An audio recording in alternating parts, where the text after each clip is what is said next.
Welcome to the FSF Popcast. You're going to be listening to a year-end review and see some small clips of each episode from this year and stay for the laughs. So I got to work with two of the most iconic cars in movie history, Herbie the Love Bug and the DeLorean. Absolutely. Nice. It's cool, right? Now you just got to work with Kit somehow. Knight Rider. I know, I was just thinking that when I said that. I know that car. I know the owner of that car. Does that help? I sat and watched, Battlestar Galactica the night it premiered, even though it was interrupted because it was something to do with, I think it was, whoever the president was at that time. There was some kind of funny thing going on, and I had to sit there and fume through the delay until it came back. They broke away from the news alert and went back to the pilot. And Tim had this theory that it's the Shakespearean actor, it's the Shakespeare in you that has made it so that you become this villain, because you're used to the long drawn out Shakespearean soliloquies that we know and love, and villains are notorious for that. Yeah, and you just think someday some villain is going to figure out if you just cut that thing in half, you would kill the hero before everybody you stop talking and get to the murder, and you'd be fine. I often Armin and I, I think you're absolutely right about the Shakespearean thing. I think there is maybe it's our distrust of hyper educated seeming people that we figure if you can handle classical verse, you must be evil. Get on the set of Walking Dead, and immediately the hair person starts buzzing my hair off. I'm like, whoa, stop! Like, what? What are you doing? Well, you're a soldier. I'm like, yeah, I know. Didn't they told you that we need to keep my hair as much this length as we can. Well, we need to have it really short. I'm like, listen, you're not going to believe me. I'm Frank's buddy. This is actually not just quick extra part. I know you're treating me like I'm an extra. I'm not. I'm your boss's friend, and I have to go do my own show in a little bit. So I need a little bit of hair, because I'll shoot that in about 2.5 weeks. And they didn't believe me. They were like, no, you're not. I'm like, shut the I'm in my own show. And they're like, so I was feeling all, how dare they? Don't they know who I am? A vampire. Vampires don't have buzz cuts. Oh my God. And I remember for a while, I went to a party at his house, and he had this gigantic beanbag. And I said, I want that if you ever get rid of it. So he remembered that, and he texted me when I'm getting rid of it. I said, bring it over. So it's huge. I had this gigantic beanbag, and it used to be sitting in the living room. And then we did a little remodeling, and we got rid of the beanbag. But for a while, we had Fillian's beanbag, and which I guess just sounds like the name of a book. I read it when I'm wearing dresses by Fred Diaphanous. So I read Fillian's beanbag. It was pretty cool. Like, he's just a very funny, really, really good human being. So again, you've chosen wisely.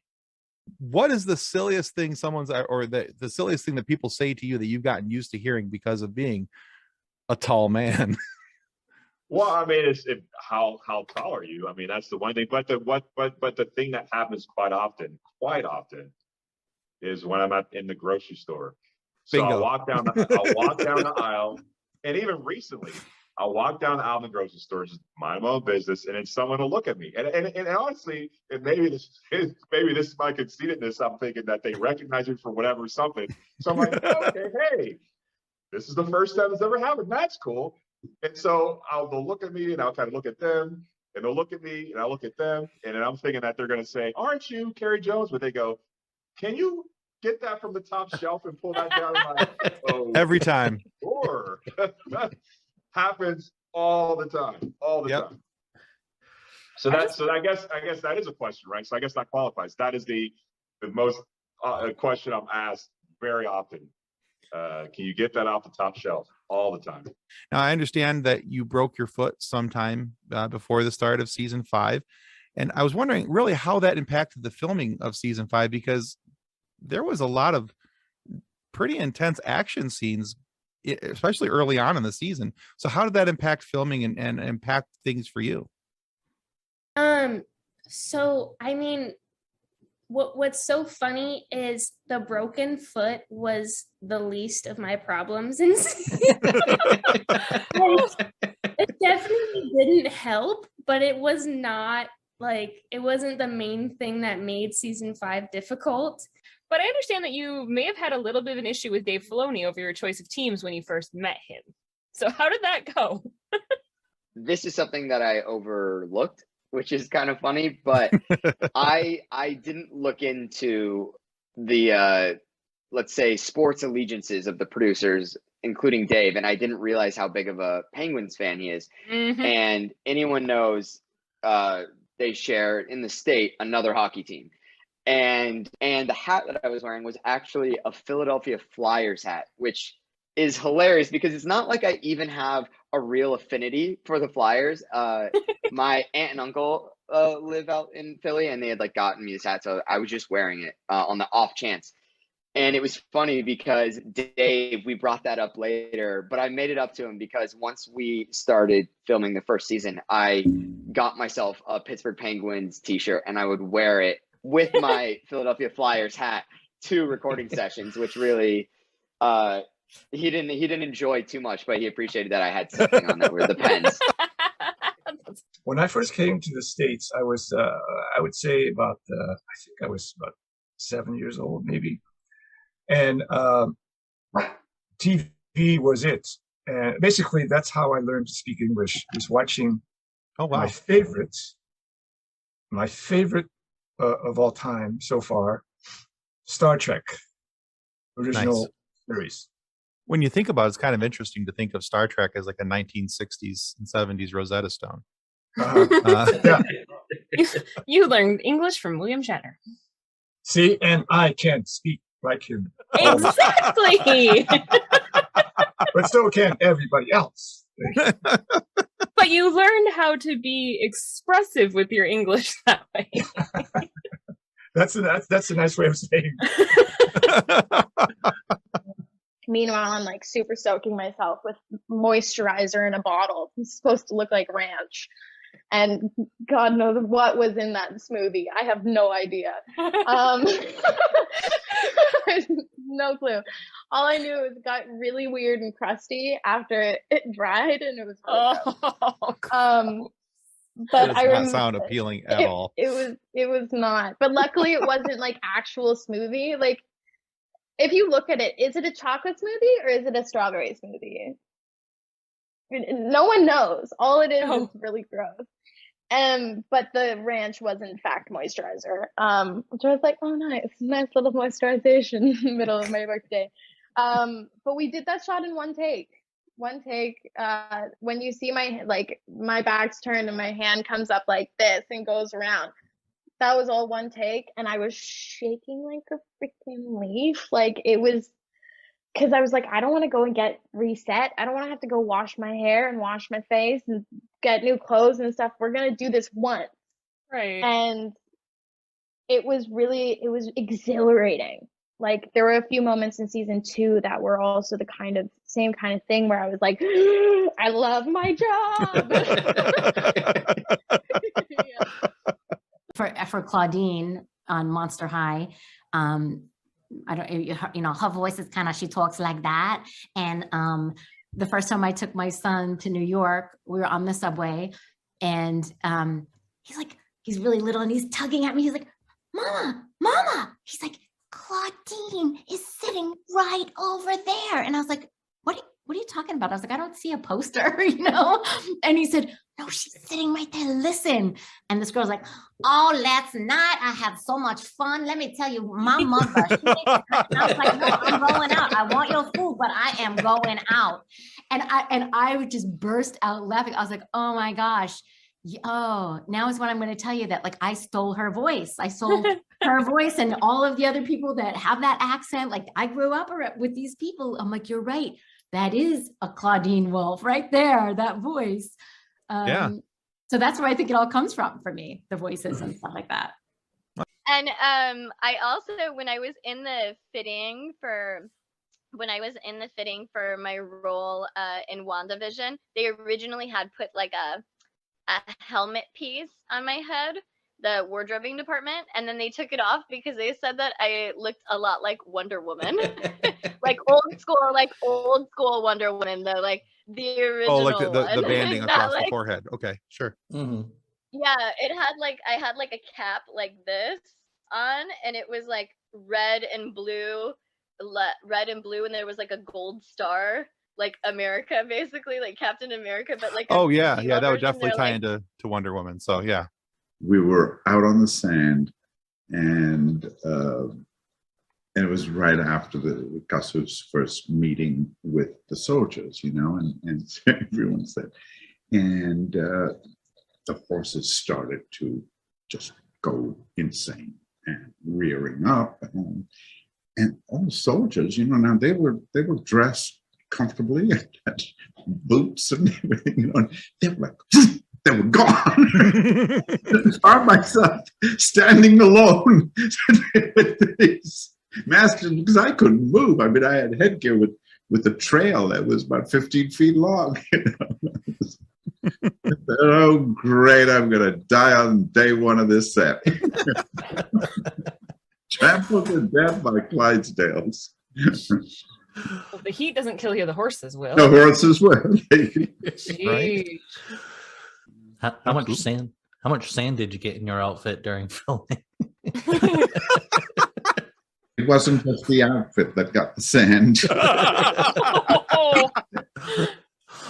There's actually a very funny.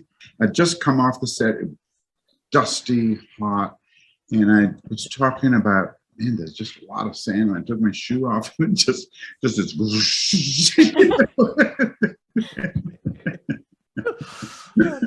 Nice.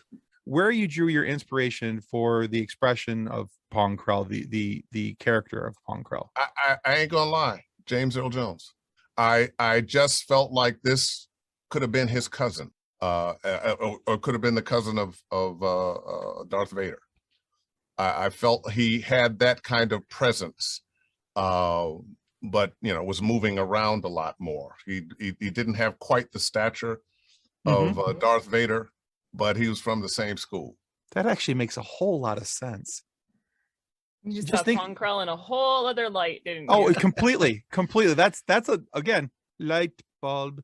No, but just thinking about how he positioned himself and how he talked to people, and even the voice you were using in doing it. And even when you see him, I'm Pong Krell. Send the clones here, and I need that immediately. Holy crap. And I dumped it on the counter to the pharmacist, and I was like, I have this job, and I can't be sleepy, and I can't be congested, and I can't. What do I do? What do I do? But I have to sleep the night before because I have to be alert. And he was like, okay, slow your roll, crazy pants. Take this one tonight, take this one tomorrow. And I was like, thank you. So I go to the session, and it all was. I get everything cleared out the way I needed to, and I don't take stuff very often, but I was like, I'm taking it today. And but we were doing a scene where we fall in the water and we're coughing and sputtering water. And Marcia comes on, the director. She goes, that was too phlegmy. Let's go again. And I'm like, they're going to fire me because I had phlegm. Every time I went into that pharmacy for years, I would go, and that pharmacist was there. I would go, hey, you, thank you so much. I have this really great career now, and you so helped me. And I don't know if I'd have it if you hadn't helped me. He's like, okay, crazy. Okay. You get music from all over the world. So obviously Elvis Costello and the British New Wave were big when I was a kid.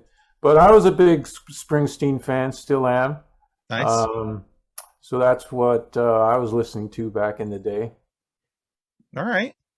And I also have to know too, since your dad wasn't all that pleased with you, A, getting into music, and B, getting into acting following that.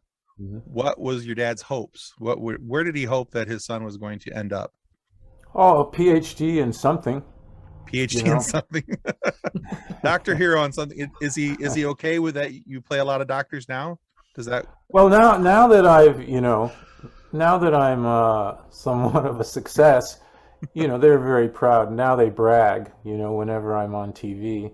Sure. He's shooting off emails to all of his colleagues and friends. Hey, my son's, doing this. My son's doing that. It wound up being this really wild thing that was basically an audiovisual puppet. So On the screen, it looked like a cartoon character. It developed probably in the 60s and 70s. And this was 1900. And I started doing this puppet, but on the screen, it looked like a cartoon character. So I was telling my friends I was voicing cartoon characters, and they loved that, but really I'm doing puppets, and then started doing the hand puppets. See, I'm still good at it. See, watch. Bill Mobley is a fine actor. In the watching of that, every time they're going to beam down someplace, it's just like, I know we have made red shirt jokes forever, and I know that they exist for an absolute reason. There wasn't a single person at Desilu who was like, we seem to be kind of troping this. Is there some way that we could maybe do this just slightly differently? Like, maybe instead of having Ensign 51 die, we could have somebody gets wounded and then we kind of let them know, right? And it's just there's just something incredibly fun and super, super, super satisfying rewatching it now, knowing everything I know. And yes, God, it is such a good series. Right. It's just so good. Even when it's not great, it's good. And people are like, he's the bad guy. And I was like, is he the bad guy though, really? He just wants the best for the universe. If that means half the individuals have to go, that's more individual. That's more for everybody else, is what he's saying. Different things so I can rationalize the character through Thanos' mind and get into that character, and it's so much fun because he gets to say the fun stuff the good guys can't say. Right. He gets to say what everybody else is actually thinking. I remember there's a couple of favorite lines of mine, but one of my lines, he's attacking New York City. Mm-hmm. And the line is something along the lines of you Earthlings are very annoying, but the sounds of your screams and confusion do amuse me. You may continue those. That makes me laugh even as I was saying it. It was so good because he's like, I'm blowing you up, sure, but your screams, they make me happy. Keep screaming. I like it. I put clothes on. It's not going to be on video, but I'm like, okay, I have to at least get dressed if I'm gonna meet the Sixth Doctor. So this is what happened. So I want to walk you guys through this. So, so just to have a record of how nuts today was, Jack had told me that they were going to record Tuesday in the UK for my episode. I had asked Rob before about whether or not they allowed people to sit in, and he said he'd ask, but he hadn't heard anything in the past. He suggested that they didn't usually even include him, so it didn't sound like it was going to go down. I was pretty resigned to it, and that was cool, and it was okay. And so I was just excited about the day. And so have been annoying Amanda and the kids about it all week long and just being excited. So we were in the van and I was like, they're going to record my Doctor Who today. They're going to record my Doctor Who today. So I throw on some clothes. I set up my computer. I click the link and right away I can hear Colin Baker and the other actors reading and performing my scene. It was totally nuts. But I'm talking to the Doctor and Mel for real. And they've just spent the day recording my script. And they're very complimentary and enthusiastic. And I can't really say much more than how excited I am and how it's a dream come true. And then Jack chimes in and mentions how I'm a huge Doctor Who fan. And they ask, so is this your first Doctor Who script? And I said, yes, it's my first. And Jack says, I'm a huge fan. And they ask, how I got involved with Doctor Who. And I said that I pretty much stalked Jack on Twitter, and everybody laughed. And somebody said maybe that was a little too much information. And I was doing ballet bars and stuff and exercises behind the cameras and then in the back and on the stage, and it was Michelle Hurd was like, I'm holding my leg up, right. This is my foot, right? And she's just like, you're a dancer. And I was like, yeah. And at first I thought, was she mad at me? But I guess her sister was a dancer too. And then eventually that led into I started talking to Patrick Stewart about ballet too. So that's a fun behind the scenes. Me anywhere really on set, I'm usually doing ballet because I have to stay in shape.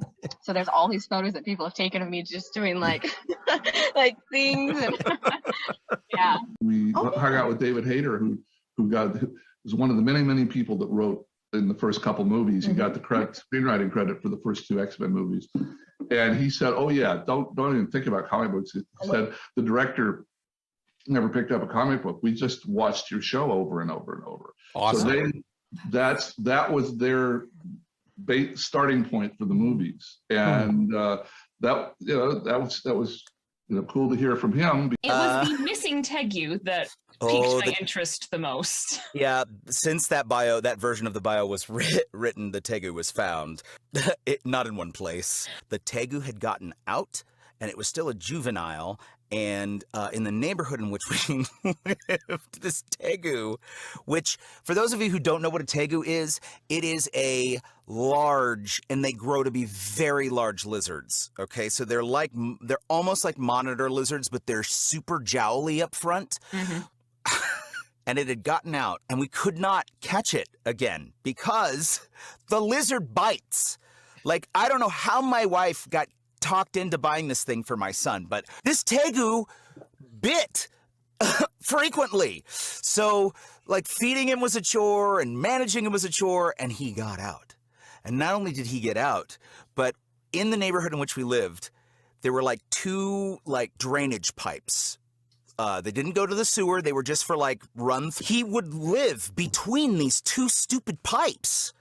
And I'd go to one pipe to catch him with a net or we didn't have any bite gloves at the time. If I had some bite gloves, I'd have caught that stinker right there. And then our neighbors are like, did you lose a lizard or something? Because there's a very large lizard who is eating our fruit back off the trees in our backyard. I mean, it's fine. The trees overproduce anyway, but we don't know where this came from. Do you know where the Tegu came from?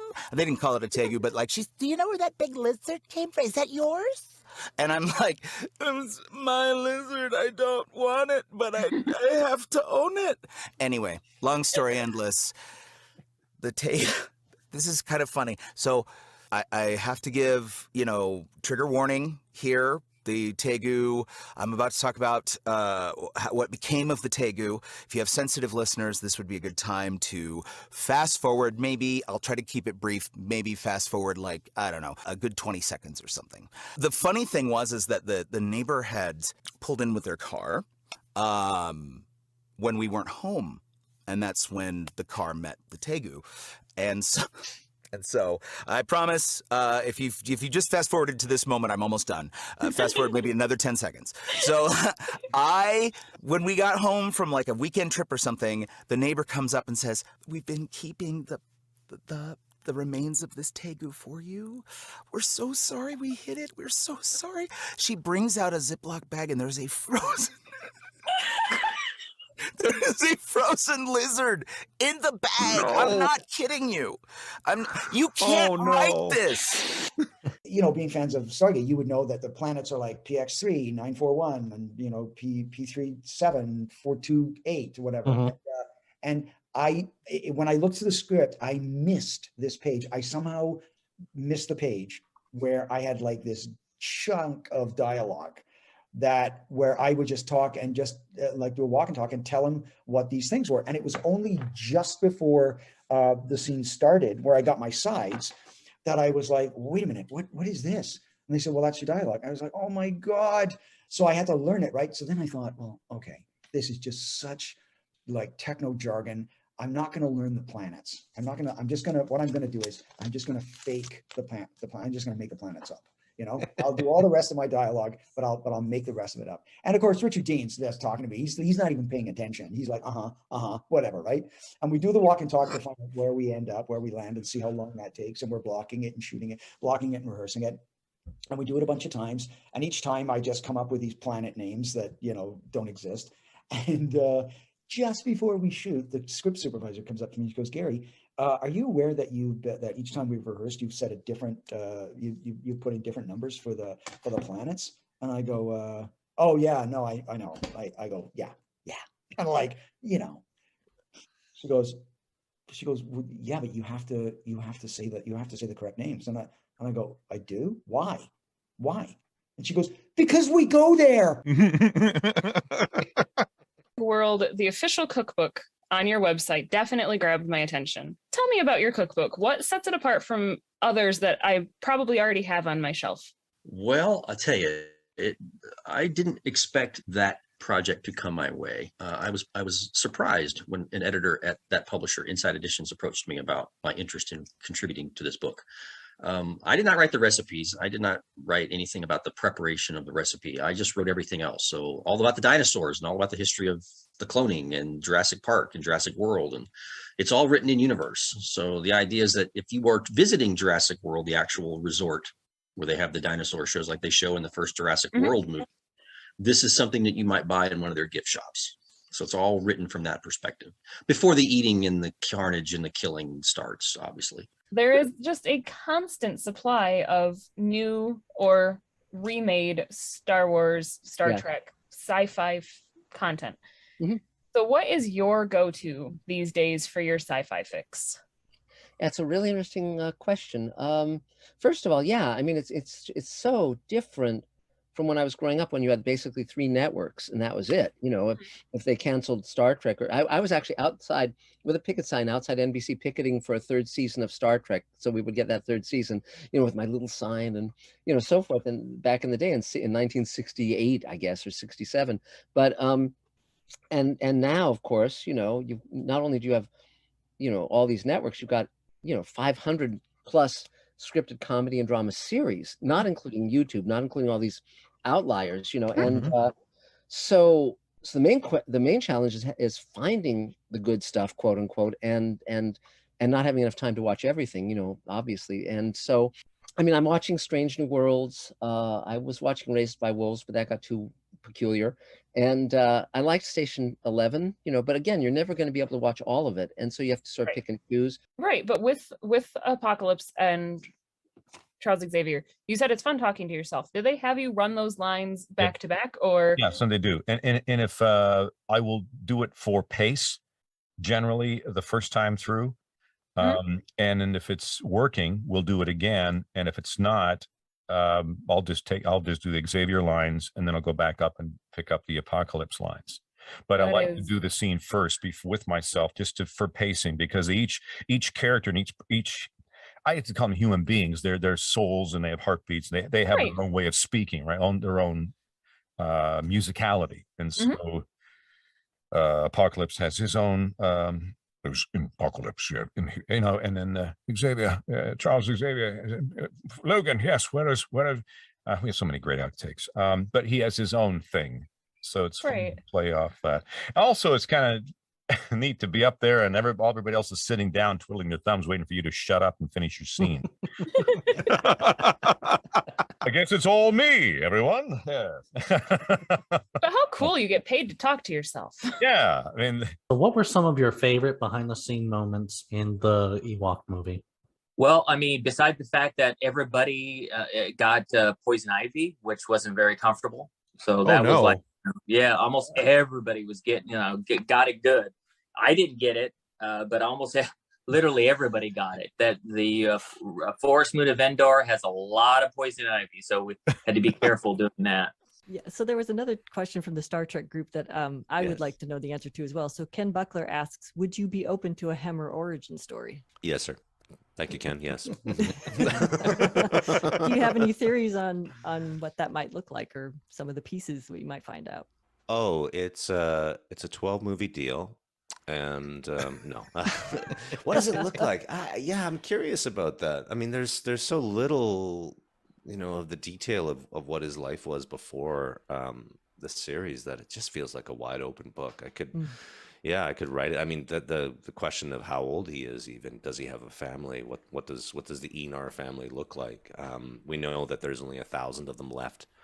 And that they're reclusive and that they're pacifists, but beyond that, like the society and the culture is just kind of wrapped up in mystery. But his personal story of how he comes to join Starfleet and the conflict with, well, he's going essentially into a military style organization, and as a pacifist, that must have caused some rifts. That must have certainly caused some big questions, coming to the realization or this understanding as he does. I think he talks about it in episode 4 about not fighting, but will fight for the ideals. And that's to me, that's a really clear line in the sand for someone to come to. And was there ever a point where he crossed that?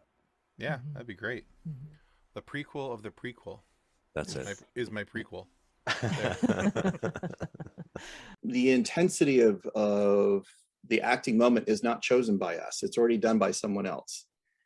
And so, like if it's already done, if that, you know, we're basically going in and translating it the best we can to English, but some decisions have already been made before we get started as far as how we would, if I guess what I'm trying to say, if the mouth flap has been animated a certain way, the most difficult thing is to adapt it to that and make sure that we are honoring the language correctly. Because if you're getting two different languages that sometimes the mouth flap doesn't line up to. It doesn't line up to words wise in a sentence, if that makes any sense. It does. That's a bit of a challenge. And so we're in the moment sometimes having to edit and rewrite to make it work correctly. Okay. So yeah, that's a challenge, but it's totally worth it. But yeah, I love it. I just enjoy that you say mouth flap a couple times. That just amuses mouth flap. me. It's an interesting phrase, but it also makes a lot of sense. I understood what you were saying, but at the same time, I'm like, right? mouth flap. Mouth flap. And then finally, we were like, you know what? Like, let's just do this whole stinking thing with no combat. Like, is that possible? Because we've never played that game. Like, maybe we need to be the ones to make it. If nothing else, it's a very, very cool thing to say to the world. So incredible. Yeah. I can feel our Discord flooding with comments now. This is or unsubscribes. or unsubs, yeah.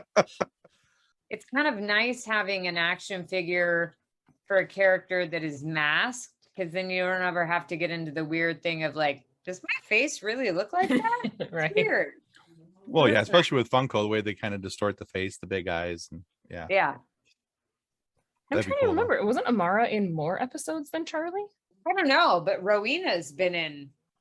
I mean, of anybody, Rowena should have them. Rowena, Mary. Yeah. Come on. I mean, I just want to say though that if I had a Funko Pop of myself, it would. First off, I would take it out of the box, just so that's clear. But I'd also be any sitting. Of your others. The rest are kept in their natural captivity.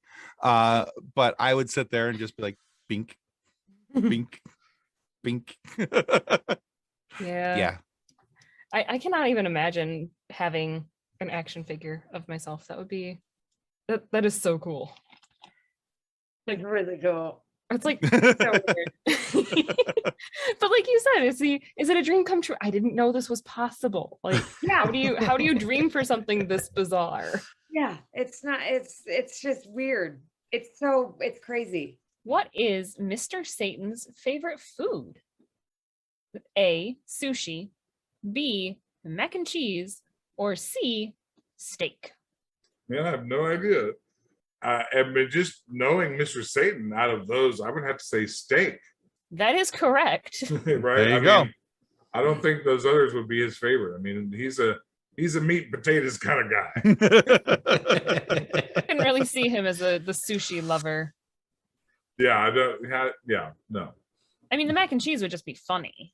Right. Or just Mr. Satan saying mac and cheese. He'd be like, hey, give me that mac and cheese.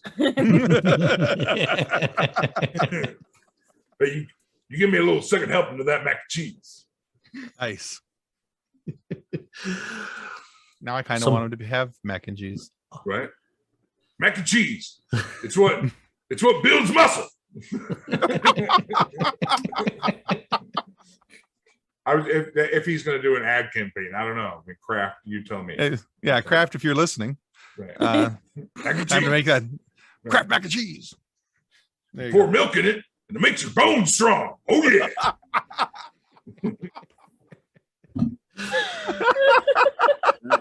Wait, what world would you go to, Kathleen? We didn't ask you. Oh man, I would love to be included in the Marvel universe, but I am also super clumsy.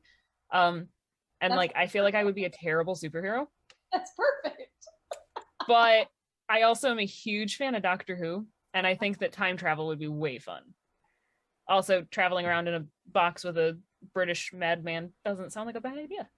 No, it doesn't at all. I can see I was that. picturing you for Doctor Who, so You were? For her? Yeah. yeah. Oh, for her, absolutely. Honestly, for you, I could see you in Marvel as a multiverse variant of Black Widow. Ooh. Tim, She was almost knocked her out of her chair. You want to be best friends?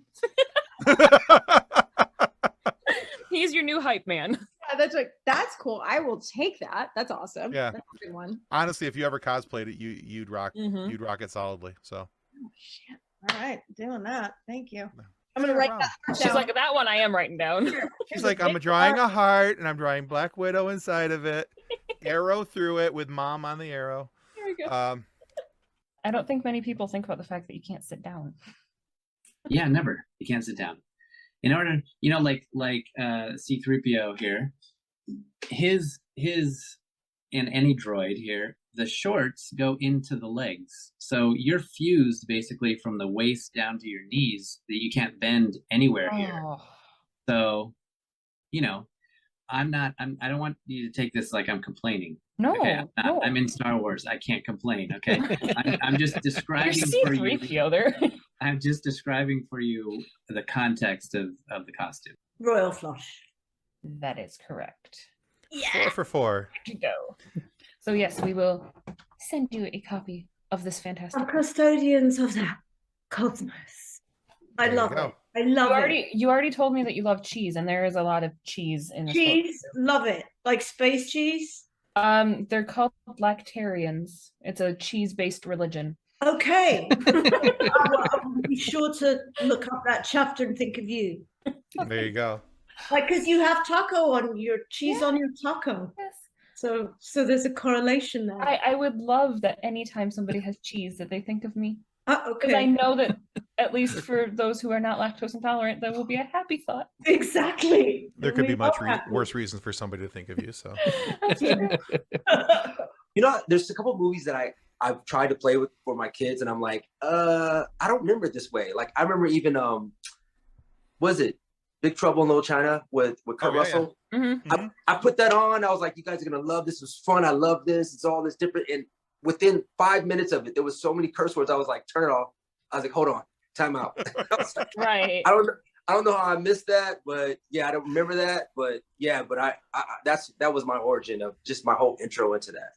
I mean, talking about Muppet Treasure Island with as much as I love it, I told my brother who I was talking to today, he's like, ask him what it's like to be on the second worst Muppets movie. And I'm like, whoa. Up yours, mate. Whoa. Up I'm like, yours. no, check I that don't know at who the you are, door. but you can go away, shove it where the sun don't shine, buddy. And this is the part of the episode I'm going to be like, Fred, listen to this. Sorry, you're going to have to bleep all of that out, aren't you? I don't Oh, know no, who that that person stays. is. That Who all was it stays. again? Who was it? Who was That it? was my Who older said it? brother. Well, what's his name? Fred. Fred? Fred. Stupid name for a start. No, it's one of those things where at the time I think right, the problem you've got, are you okay? You're not dying. Oh, good. Yeah, we're good. You're right, Nick. Since I was a child, I loved the ability to command attention in a room full of strangers. So, And he's that's good it. at it. I can see Also, that. because he's lean, he wasn't going to take up a lot of the weather map. Nice. We're ever tempted to wear a matching green suit, just have a floating head? Yeah, well, I did that for like 5 years in a row on St. Patrick's Day, and then the joke got old, and I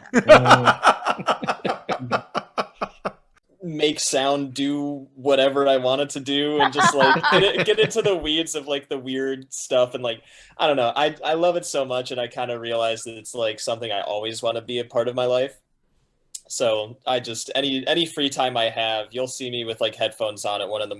watching like YouTube tutorials of like how to use a specific plugin, or how to EQ something in a weird, in a way to sound like a 70s drum sound or something like that. So that's where my brain is almost like all of the time. Michael's getting a t-shirt for Christmas that says "Make sound do the thing." Yes, yes, for real. Oh my gosh. Well, Yeah, it's gonna do what it do. Yeah, and it'd do what it be. So exactly, you know, at the end of the day, we can only be how we do.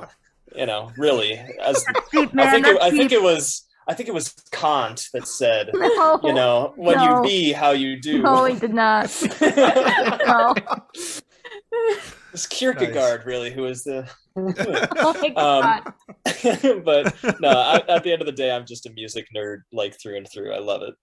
And I remember the show that we played the night after our trailer got stolen too was at the Musical Instrument Museum in Phoenix, Ironically. Arizona. Yeah, ironically.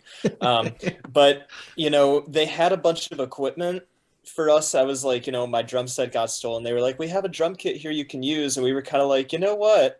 No, we're gonna use what was left in the back of the van.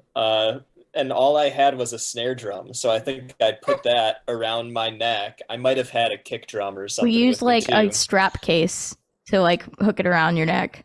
Yeah. Yeah, and we just like made the show happen in like kind of an odd. We Like, have one microphone left too. I way. remember we had Yeah. one microphone that was sitting in the back of the car at the time, and we had the instruments because we brought them in that night because it was going to get below 50. Now we bring them in every night, no matter what. I sleep with my cymbals now. Yeah. It's like, you know, protocol. But yeah, no, But- Michael's right. But like that show was just like, you know, we pulled it off and we made it happen, and we were all just kind of like, we can still do this, you know, like at the end of the day, the three of us are here, nobody's hurt, you know, everybody's okay, and like we can still make music with what we have. And I think that being able to play that show too, like right after that happened, really just like, you know, Yeah. cemented us in being able to be like, no, we can get through this and like keep doing this. You know, they're trying to make a better life for themselves. They're not thinking about how are we going to get into that film or TV show to make a living, right? So that wasn't common, but I just said I'm going to do it. And luckily my mom always believed. She always told me, she said, I had a dream that I saw you on a late night talk show talking to somebody, and I believe that you can do it. Actually, Oh, that's awesome. about it. So I have yet to be on a late night TV show, but I'm working, I'm doing it, I'm performing, I'm getting to act, and I'm super lucky. So Well, I promise you, when I watch this, I will watch it late night. So perfect. Well, Check, the check. episodes are released at midnight, so exactly, yeah. Perfect. So at Bucket 12:01 on list. exactly 12:01 on a Friday, you are on a late night. You're on a late night TV show, sir. There you go. Oh goodness. Anyway, I ended up getting the lead. I ended Oh, up wow. getting the lead role of Starbuck, and that changed everything. That's when I realized this is what I should be doing. That was my story. That's very cool. And I'm sticking to it. No, I like that story. That's cool. I mean, yeah, when people refer to the chase scene in Bull, they say, you know, that was a cool chase scene. I'm like, no, that's not a chase scene. That is the chase scene of chase scenes. That is amazing. Not to mention the Mustang. I mean, come on. Giggity, giggity. Whew. I'm not jealous at all. So I Yeah, mean, that's- I had to have one, so I got a Oh, 68 not- fastback Mustang. Yeah, that's a beautiful machine. That's just it whew. is.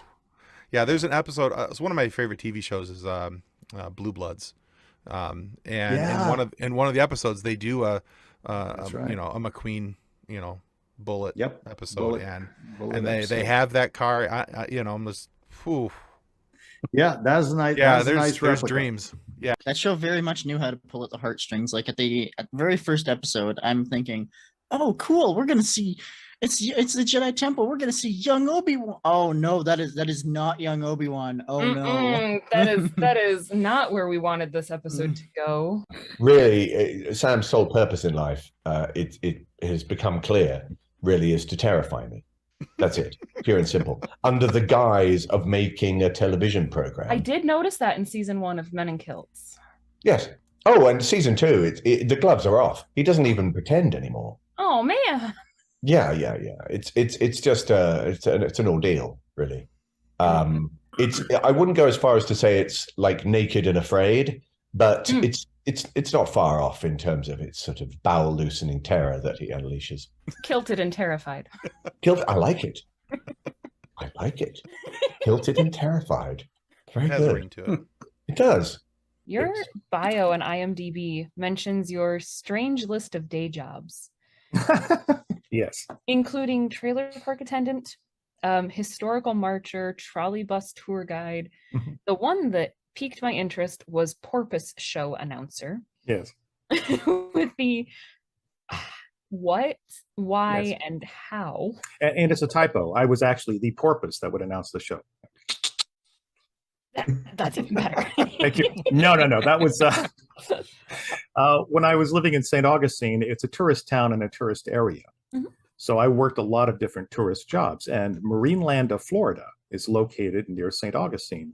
And in fact, Marineland, Florida was originally built as a marine studio where they would shoot like Tarzan films. And in fact, the Revenge of the Creature was shot there. So it started out as a studio, and then in 1938 or 39, it was turned into a tourist attraction. So yeah, I did almost everything there. I worked behind the scenes with the animals. I was a show announcer for that.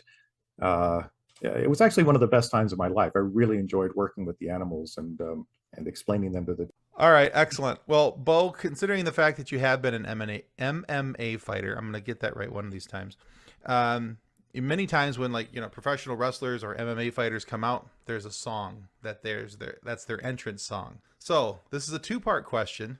I have to know, what did you use for your entrance song? And if you'd like to change that moving forward for what your entrance song should be anytime you enter a random room in life. Okay. I never thought I would be asked that question. You're welcome. Yeah, so complete honesty, I am not making this up.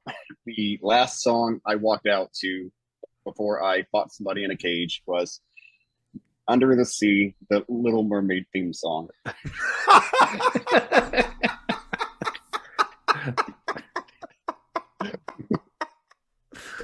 True story.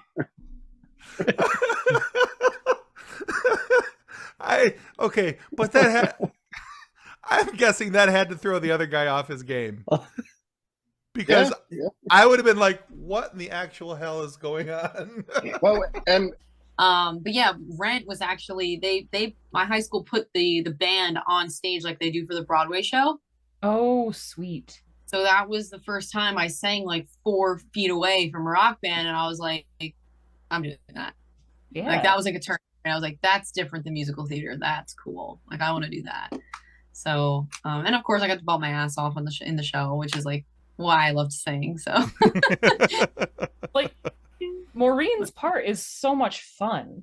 Yeah. She is such a fun character.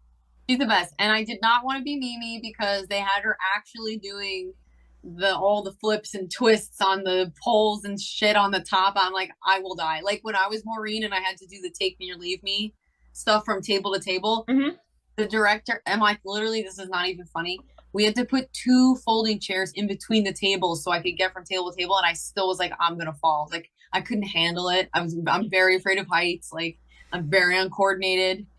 So like I fall on stage not like Post Malone recently fall, but like I will almost for him. He was amazing. I feel so bad for him. Hope he's feeling okay. Anyway, I like slip or fall or kick something over or break a shoe. One thing that no one else notices always happens on stage like that. So I'm just a spaz, but anyway, yeah, I love musicals. I love rock musicals. Rent's probably my favorite. Part of what happened is, I've got 2 surfer girls. And so what happens when you put surfer girls in clothes up to here and down to ankles and long sleeves? And so like culturally, we don't do that anymore. We're not in corsets. We're not. And so that says something about like, where are we as women and freedom and that sort of thing. And so of course, Jade thinks she's darling. And Sam is like, get me the heck out of this thing. I want to go surf. So maybe you've always had, when you were a little kid, you had an imaginary friend. No one knows about that but you. So maybe you start doodling that. And then it sells as a book and you're like, weirdly, other people know about my imaginary friend now. Like this is sort of strange, kind of creeped out, kind of happy too. But like there's definitely like someone has invaded my brain space. That's the feeling you get when something that's been very personal to you for a while kind of gets put out there. I grew up with a basset hound named Montgomery. We called him Monty. And he was fantastic. And he was really fast. And we lived in a neighborhood where there were lots of woods and stuff. And he would, because Basset hounds are hunting dogs, so he had a soft mouth. So he would grab rabbits and he would bring them completely alive and unharmed to the back porch, and you'd say, "Monty, let go of the bunny. Monty, Monty, let go of the bunny." And he'd go. The rabbit would take off. I totally got distracted about what you were saying, and I got stuck on Scum and Villainy Cantina. And I realized, is that a real place? That's a real place. It is. And they have fully loaded Vader tots. Yeah. Oh no. Or the Marvel mac and cheese. And I'm just like, when are we going? Where is this little slice of heaven at? It's in Hollywood. It's right there. It's on Dibs. Coalinga and Hollywood Boulevard. So man, if we're ever gonna get Tim to sing to Tater Tots again, they're gonna be the fully loaded Vader Tots. As your chances have thusly improved. They've got like the Ring of Power drink, the Fantastic Four fizz. Oh my god! I mean, it's the nerd geek heaven of it is restaurants. far too far away, man. Is it worth flying across the country for Tater Tots? Yes. Yes, it is. Always. Because it's the journey, it's the experience. So Tim's like, how can I afford plane tickets? Which kidney do I not like? Which child do I not like? I mean, kidney, not kidney, right? Debatable, depends on the day. I have 2 kidneys. I only have 1 kid, so I will sell them. I will sell them my right kidney. It's the one that makes kidney stones. It's got to be worth more, right? I mean, I'm willing to go. You and your toy. Yeah, I gotta turn that off. I'll be playing with that all afternoon if I don't. Okay, back to the interview. I'm a responsible adult. You're not. Ish. He has these like 2 action figures that look exactly the same. They both have the little rat tail and they're wearing the same outfit. I'm like, well, then they just clearly reissued this same toy and maybe put a little different paint on it, because that is Anakin Skywalker. Yeah, it doesn't stop as they get older. So No, and it's like the 3.5 to 4. Like everybody warns you, the terrible 2s are the worst, and terrible 2s are this, and the terrible 4. Really? 4-year-olds are the worst. They are so mean. They are so mean. Yeah, just wait till they're 15. Then we'll talk. Oh, yeah. See, but at least at 15, when they say, "Hey, I can do this myself," they actually can. Yeah. Like I sure you can do that yourself, except for the fact that you are 3 feet tall, and that is 6 feet off the ground. Right. So there's that. Anytime I want to do anything, I just have to know that, like say right now, we're having a Zoom interview. I know my downstairs is being destroyed right now. I'm going to come downstairs. There's going to be Legos everywhere. He's going to have taken his little plastic golf club and beaten the crap out of everything. There's going to be pillow. Oh, sounds about right. Yep. Tired. Yep. Hey guys, Tim here from the FSF Podcast, coming to you live from the spacious and glorious COVID blanket fort. It's glorious, I know. You're jealous. It's okay. But I just wanted to say quickly thank you for the year 2022 and all our new followers, the people who have joined our live shows and commented and been participating. It's been amazing to have you involved in our little nerd family, and we're so glad to have you. And to everyone who's been a guest on our pre-recorded episodes or participated in our 5 at 5s, we can't even begin to tell you how much we appreciate your time and sharing your stories and coming on the FSF Podcast and sharing a few laughs with us. So on behalf of Nick, Kathleen, John, and I just want to say thank you. Thank you very much. We look forward to an awesome 2023. We're limping into it with COVID, but we're going to have fun doing it. Until then, see you guys. On behalf of the rest of the hosts of the FSF Podcast, we want to thank you for listening to this episode. If you'd like to be a guest on a future episode, please contact us by means of Twitter or Instagram using the handle @FSFPodcast, or go to www.fsfpodcast.com and click on the contact link. Thanks again, and hope you enjoyed the episode.